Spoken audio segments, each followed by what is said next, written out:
Assalamualaikum warahmatullahi wabarakatuh. Selamat malam, saya Tasya Zara. Pada kesempatan ini, saya akan mencoba memberikan beberapa informasi mengenai gempa bumi yang terjadi di Cianjur beberapa hari yang lalu. Gempa Cianjur yang terjadi pada Senin 21 November 2022 merupakan gempa dengan siklus berulang setiap 20 tahun. Namun, literasi kegempaan yang rendah dan mitigasi bencana yang buruk menyebabkan tewasnya ratusan jiwa dan kerusakan yang masif, kata pakar gempa dari Institut Teknologi Bandung atau ITB, Irwan Mailano. Kepala BMKG, Dwi Korita Karnawati mengatakan gempa serupa di wilayah Cianjur juga terjadi pada tahun 1982 dan 2000. Sumber gempa diyakini berada di zona sesar Cimandiri yang memiliki potensi gempa hingga magnitudo 6,7. BMKG pun telah menyatakan wilayah Cianjur sebagai kawasan rawan gempa permanen. Dengan riwayat gempa bumi merusak yang telah tercatat setidaknya sejak 1844. Tiga faktor penyebab gempa menurut Irwan, ada tiga faktor yang mempengaruhi mengapa gempa berkekuatan moderat di Cianjur bisa berdampak begitu fatal. Pertama, gempa yang terjadi cukup dangkal pada kedalaman 10 km. Selain itu, terjadi amplifikasi, yakni bertambahnya kekuatan dari guncangan gempa pada wilayah yang memiliki lapisan tanah lunak.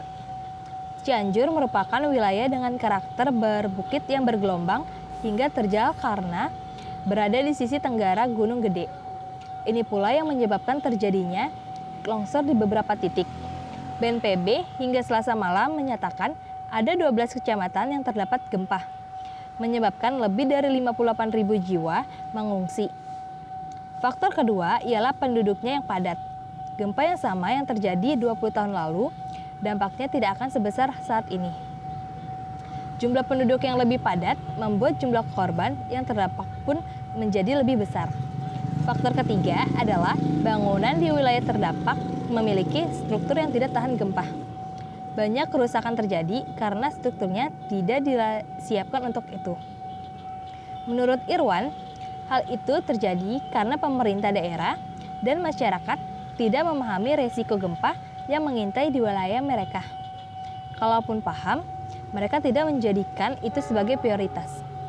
Melihat ada ketiga kemungkinan tersebut yang menyebabkan dampaknya begitu signifikan, entah yang mana yang paling berkontribusi, atau mungkin kombinasi ketiganya.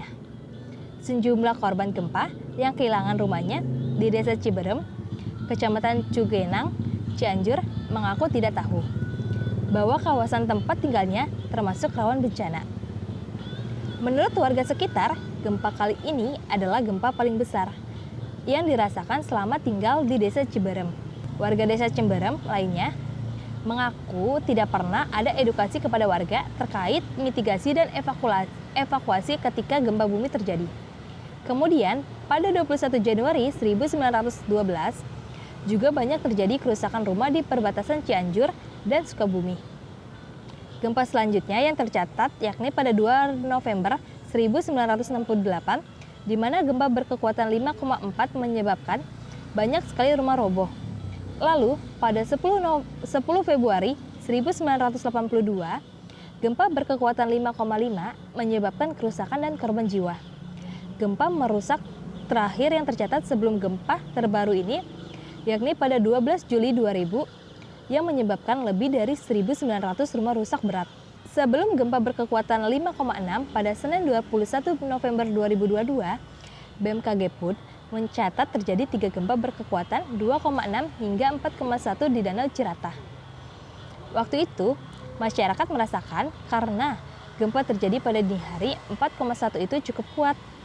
Dengan riwayat panjang gempa ini, penting untuk terus mengidentifikasi sumber gempa dan jalur sesar aktif. Mitigasi apa yang perlu dilakukan?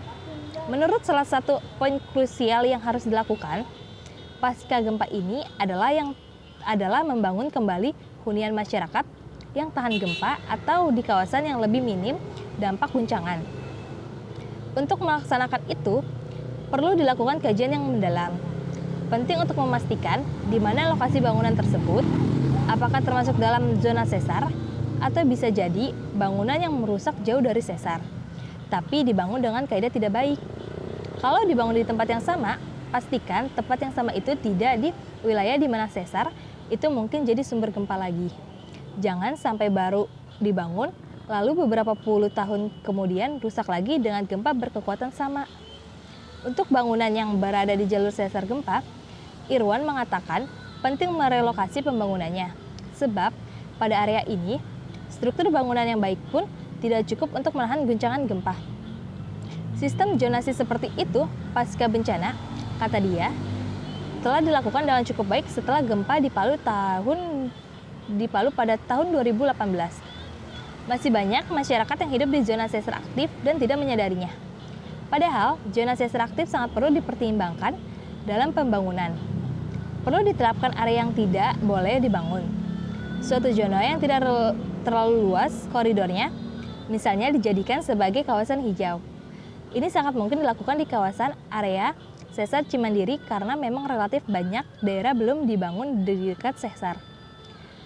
Namun, dalam konteks lebih luas, penerapan sistem zonasi rawan bencana ini tidak mudah dilakukan karena berbenturan dengan kepentingan lain.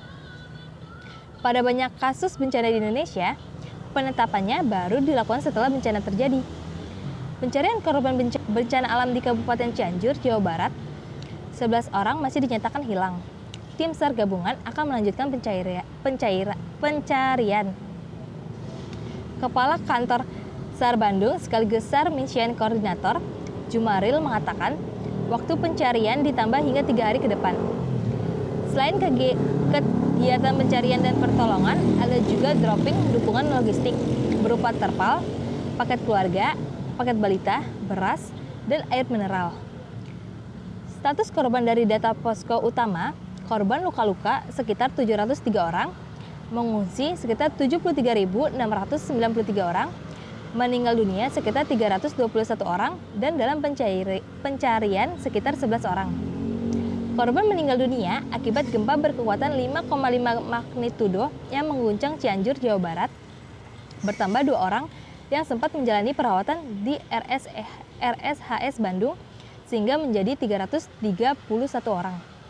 Bupati Cianjur Herman Suherman di Cianjur Jumat mengatakan, 2 orang korban luka berat warga Kecamatan Cugenang meninggal dunia setelah 8 hari menjalani perawatan di RSHS Bandung.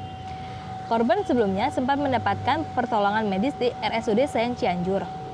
Namun, luka yang diderita perlu penanganan lebih khusus, langsung dirujuk ke RSHS Bandung dan hari ini dilaporkan meninggal dunia, sehingga jumlah korban meninggal bertambah menjadi 332 orang. Informasi mengenai gempa bumi yang dapat saya sampaikan, semoga dapat bermanfaat. Apabila ada tutur kata yang kurang berkenan dari saya, bagi teman-teman di sini sekalian, dengan hormat, saya memohon maaf yang sebesar-besarnya. Sekian, terima kasih. Wassalamualaikum warahmatullahi wabarakatuh.